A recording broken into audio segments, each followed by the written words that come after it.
Have you heard the saying,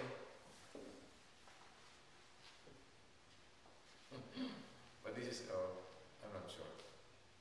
Little talk, little mistake. Many talk, many mistakes. But that's not what I wanted to say here. What I wanted to say is, you can fool me once, it's my fault. If you fool me twice, what is that? It's my fault? No. If you fool me 3 times, Shame on you. shame on me. Something like that. But that's growing. It's part of growing. Believe it or not, many of us commit sin, the same sin over and over again. Many of us. Like gossiping. Oh, did you hear the latest about whatever happened? God doesn't want us to be mediocre. He wants us to struggle against our weaknesses. Oh, we all have weaknesses. That's the thing. The question is, do you realize what your weaknesses are? Some of us are very weak when it comes to cakes. Some of us are very weak when it comes to lechon.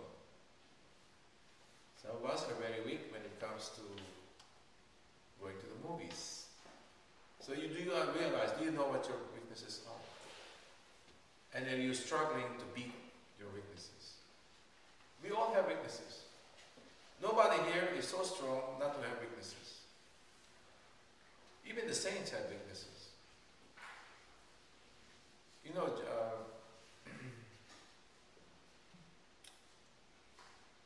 there was this saint who loved cards, playing cards. That's what he was doing. He would play cards all day. You know the playing cards? A saint. The name escapes me. There's a church after his. Belleville, Orlando. Saint. It's very close to the church in Edgewater. But that saint, he loved playing cards. And one other saint approached him once. How come you're always playing cards? You know what he said? I'm playing card with the Lord. And he was playing card with the Lord.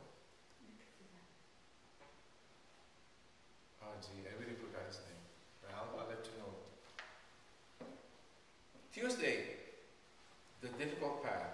Matthew 7, our true values.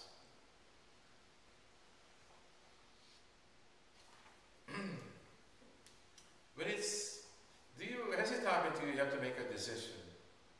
Either if the reward is so great, you're willing to take more risk. You agree? That's why people in the stock market, what do? They risk money because they know that the reward is going to be great. If you plan a trip, do you run a risk? When you plan a trip, long driving, do you run a risk? Yeah, there will be a risk about road situations, accidents. Right? I told you we had a friend coming back from Poconos, and this big deer just hopped into the road. And they could have made it. They were so fast, like 80 miles. The deer made it. They were supposed to pass right behind it. The problem was, it changed its mind. It headed back. It went back this way. That's when they got hit. And the head was chopped off, and half of the body went through the windshield of the car and hit the wife who was sleeping at the time, on the passenger side. The brain was dislocated, and she's been in coma now for almost 3 weeks. Oh. No, in coma. A very strong woman, but not so old. She was just sleeping in the car. That's a risk. But what's the reward? The reward is you go to Poconos. You see Poconos, you climb the mountain, you see the resort. Is that in the news? It sounds familiar. I think they're in the news. She was airlifted by a chopper. Oh. She's now in the Morristown Hospital. We went there. I told you I'm not here. Now, what happened? We balanced the reward against the risk. What risk do we take celebrating this? Persecution, insults. Yeah.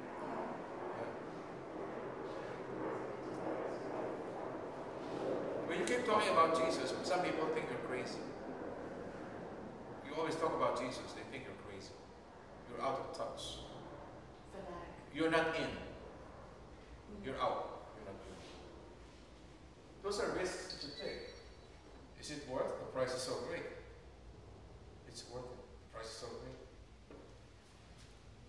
Classic example, the Blessed Mother. She was 14 years old. It's a very serious thing to be pregnant at 14 years old, even to this day. 14 years old to be pregnant? I saw a mother crying. Her daughter was 42 years old and pregnant. Why are you crying? Your daughter is 42. You should be glad. She could have been not pregnant at that age. Our true values. Again, reward versus the risk. Next, do unto others. The golden rule. The respect we have for ourselves is often reflected in the respect we show others. Look at this. Rudeness. Are you rude? Are you indifferent? Are you irritable?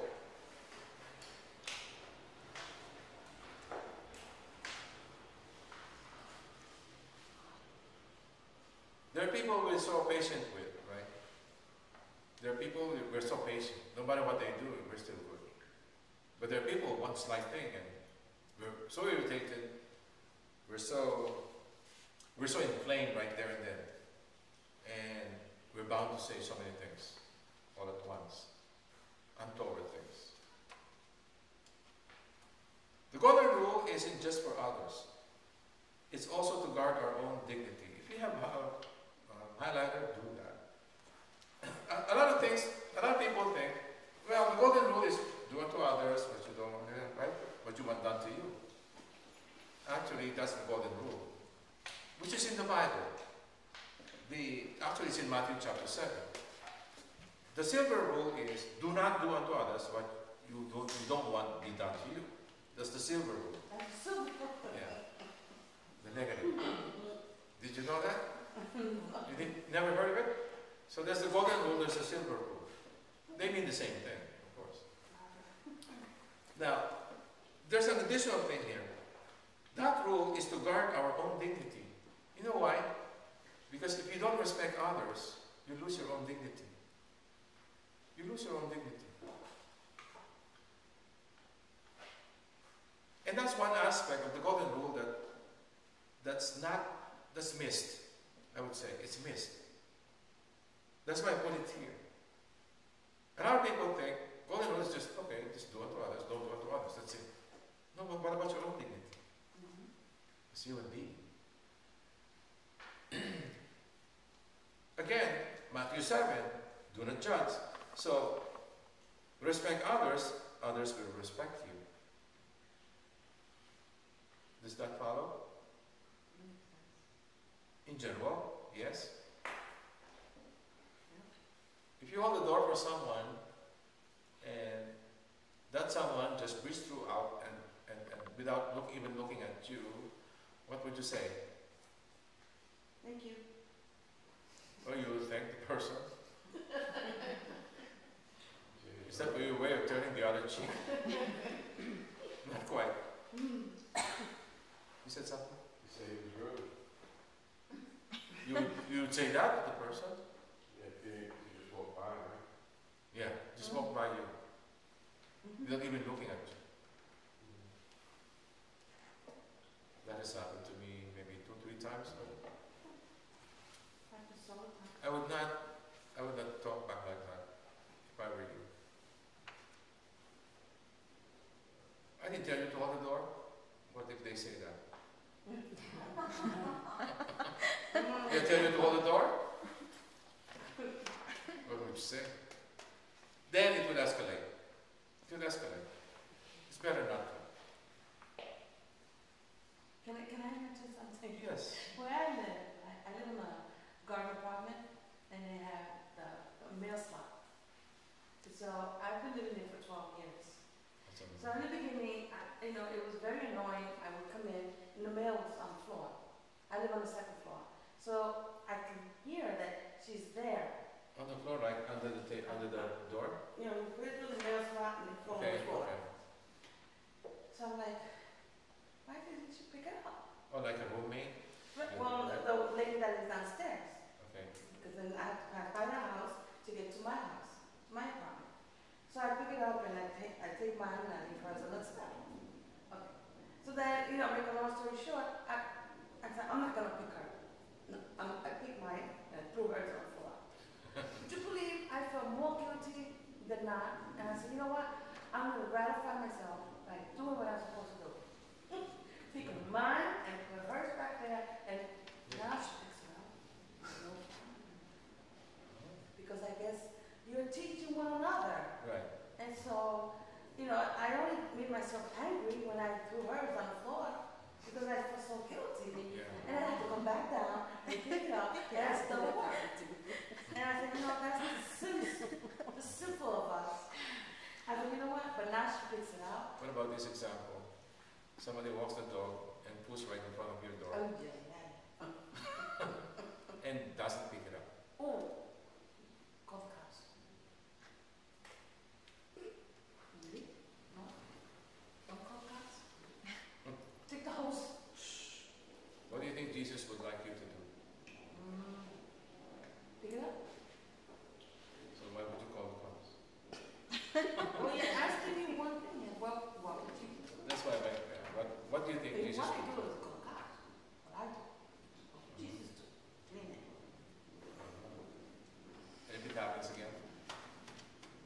I don't have a choice. I don't have to clean it. Because I don't want nobody in my house coming in pooped Yeah. up. Of course, yeah. Number 3, the broad road and the narrow gate. Everybody knows this. Modernity is like a 24/7 convenience store.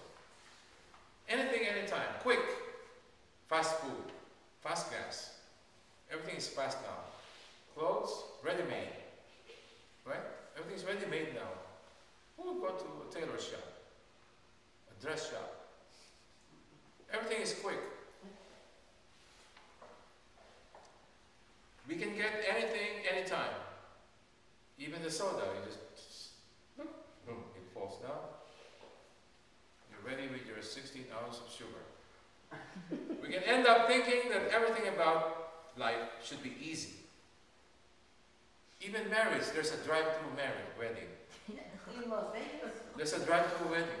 I know, I saw it. I was in Vegas once and I saw it. I didn't go through it, but I just saw it.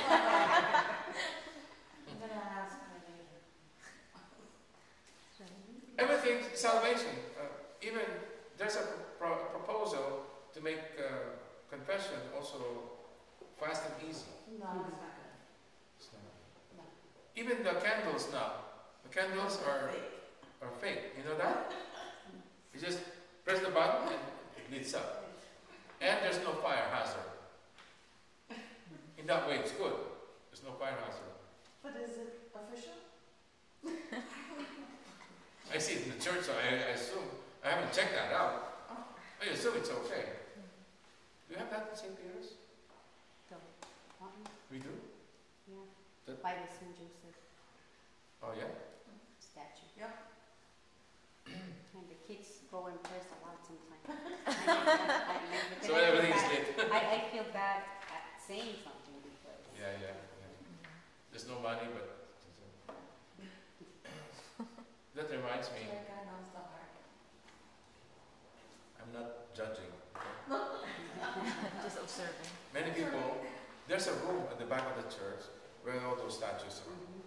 I see many people, and my heart goes to them because I see them very sincerely praying. They're sincerely praying, And they're asking the intercession of those people, those saints. But given the choice, you have the tabernacle right there in front. I'd go there. I go to Jesus. I kneel down before Jesus. I pray before Jesus. Given the choice, would you agree? But believe it or not, I see more people there than the Blessed Sacrament. So why do they have them there? Yeah, they should take them down. Please ask Father Ivan. It's a temptation, right? Those are good reminders. But people should be, I would say I wouldn't go that far. Keep them there, because those are good reminders. But I would remind people that they should pray to the Blessed Sacrament more than pray to them. A lot of people don't know. Yeah.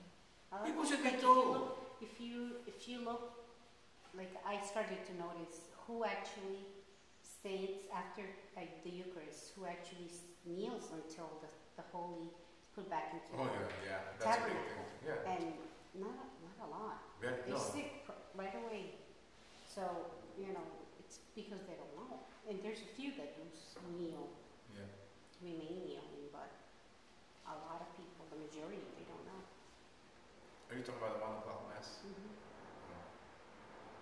You should tell them. How? You gotta be kind though. You can't be kind. See, that, kindly tell them.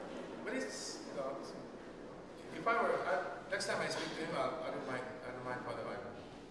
He could write a little article. He should remind the congregation to put their trust in Jesus Christ directly right there. He's present, body, blood, soul, divinity. He's right there in the tabernacle, waiting for you and for me. What do? You turn your back and go to those statues. Those statues are just reminders. They're not even, they don't breathe. Remember what the Bible says? Those are man-made. We have God right there in the tabernacle. A lot of people would hear me, he's a Protestant. No, I'm Catholic. Believe me, I'm Catholic. I'm telling you the truth. The truth will set you free. When people see me reading the daily readings, somebody asked me, "Oh, are you a Jehovah's Witness?" No, I'm a Catholic. You're reading, and I said, "Yes, we have a daily readings every day." My own cousins, they ask me, are you still Catholic? Why? Why do you ask? Because you teach the Bible.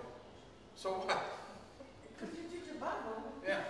That's They think you're not Catholic when you start touching this book, you're not Catholic anymore. Wrong. The more I touch this book, the more Catholic I become. Because the truth is right here, 100%. Yeah, they have a bad perception. Which way do you want? A 6-lane road or a 1-lane road? Your choice. One. In this particular case, I want the 1-lane. One. They should broaden this road so more people can get in. The gate is narrow. The Yeah, gate is but the narrow. narrow one is longer. How do you know? Hey, I could pray. If you wish, if you could imagine. Like a wide road. Many people will see the broad one. That's why I do that. The effect of this world. Wednesday, wolves in sheepskins. Uh-oh. Look at the last sentence. The time will come when people will not tolerate sound doctrine. Are you with me? But following their own desires and insatiable curiosity. This is what I mean relativism. Pope Benedict is very concerned about this. Because you hear a lot of people say, oh, that's your truth. I have my own truth. How in the world can that happen? There's only one truth. If you're outside that truth, you're not true. I don't care what you say. I have my own. I say that to people. I couldn't be more subtle. But that's the way it is. The truth is the truth. Even if no one believes it anymore, it's still the truth. some people, they're wolves, like, they're actually wolves inside, but they wear sheep skins. That's what number 1 is. Second